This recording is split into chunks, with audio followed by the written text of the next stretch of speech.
Muy buenos días, les habla José Felipe Petro. En esta ocasión voy a hablarles del recurso extraordinario de casación laboral. La palabra casación proviene del término francés cassation, que se deriva a su vez de casere, y traducido significa romper, anular, quebrantar. El recurso extraordinario de casación es el último recurso que tienen las partes para que la justicia se pronuncie sobre un asunto. Este recurso extraordinario de casación procede contra las sentencias proferidas por el tribunal, o sea, las sentencias de segunda instancia.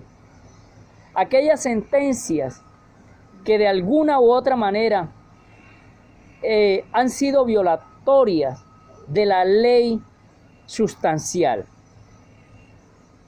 El recurso extraordinario de casación ataca precisamente esas vías directas e indirectas en la sentencia de segunda instancia proferida por el tribunal.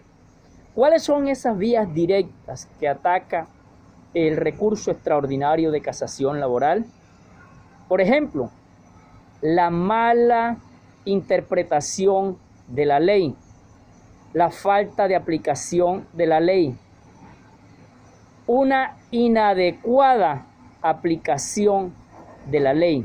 Estas son las vías directas o los errores jurídicos que conocemos que atacan el recurso extraordinario de casación laboral.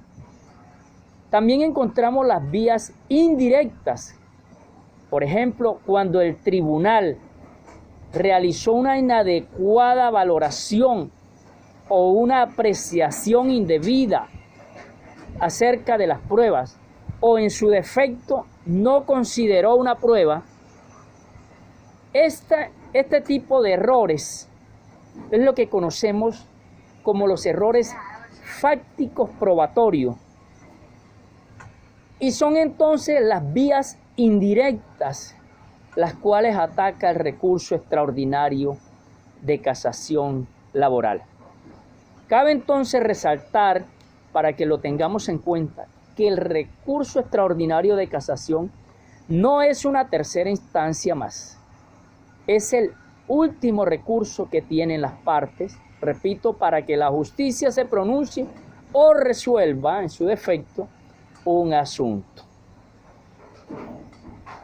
En el artículo 86 del Código Procesal del Trabajo encontramos todas estas vías directas e indirectas, las cuales ataca este recurso.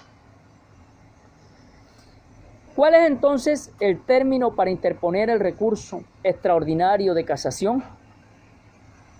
El término para interponer este recurso depende de la forma como se celebró la audiencia en segunda instancia. Si la audiencia se celebró oral, el término para interponer el recurso entonces es inmediato, ipso facto. Una vez se notifica el auto, recuerden que el auto en las audiencias orales se notifica por estrado o en estrado. Entonces, una vez se notifica el auto, se interpone el recurso. Pero si la audiencia se celebró por escrito, entonces hay un término de 5 días después de la notificación para interponer el recurso. ¿Quién entonces admite este recurso? Porque si bien es cierto, un juez lo admite y otro juez lo resuelve. El que admite el recurso, entonces, es el juez que dictó la sentencia en segunda instancia, o sea, el juez del tribunal. Y lo resuelve entonces la Corte Suprema de Justicia en su sala laboral. Los magistrados de la Corte Suprema de Justicia tienen una finalidad, y es entrar a valorar para poder definir si la decisión que tomó el juez de segunda instancia en esa sentencia proferida por el tribunal, si esa interpretación que ese juez le dio a los hechos, a las pretensiones del demandante, a la demanda como tal, estuvo bien hecha, y si la norma que aplicó ese juez va en concordancia, en consonancia con la Constitución y la ley, si la forma en cómo aplicó la norma fue debida o fue incorrecta, esto es lo que entra a valorar los magistrados de la Corte Suprema de Justicia, para poder ellos entonces o confirmar la decisión del tribunal, o en su defecto modificar la sentencia o revocarla y dictar una nueva sentencia. Hay algo muy importante para que tengamos en cuenta, o que hay que tener en cuenta para saber si una sentencia proferida por el tribunal, o sea, una sentencia de segunda instancia, un fallo, es susceptible o no es susceptible de casación. Porque no todas las sentencias que profiere el tribunal son susceptibles de casación. Hay algo que determina todas estas competencias, y es la cuantía. La cuantía es uno de los factores que determina la competencia. Entonces, ¿cuál es la cuantía para recurrir en casación? La ley dice que la cuantía para recurrir en casación tiene que superar los 120 salarios mínimos legales mensuales vigentes.